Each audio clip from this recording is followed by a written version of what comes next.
Dave grabbed my tongs and shouldered me off my own grill. "Step aside, amateur. Let a pro handle this. Knock yourself out." I stepped back. Every summer, my wife's brother took over my grill, and every summer, I quietly fixed whatever he set on fire before the guests noticed. My wife called it keeping the peace, but this year she was watching from the patio, and I'd already decided I was done saving him. He picked up my rub bottle, sniffed it, and tossed it on the table. "Store-bought. Explains a lot." My wife's smile flickered. Dave pulled the grill open and glanced at the grease tray.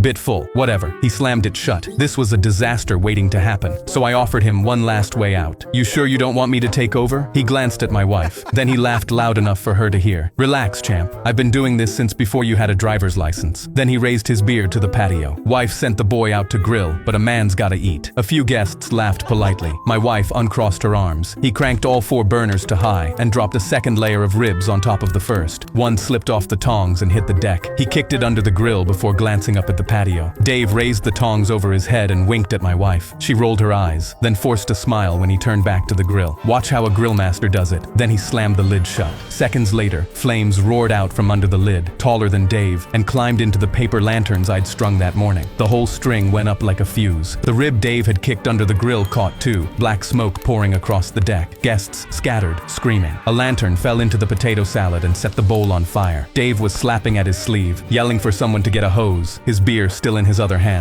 Turns out an overflowing grease tray on 4 maxed out burners was exactly what he'd dismissed. My wife picked up the tongs from the grass, handed them to me, and turned to her brother. "Amateur." I leaned in. "It's okay, Dave. Now let a real man handle this." I shut off the burners and picked my rub back up off the table.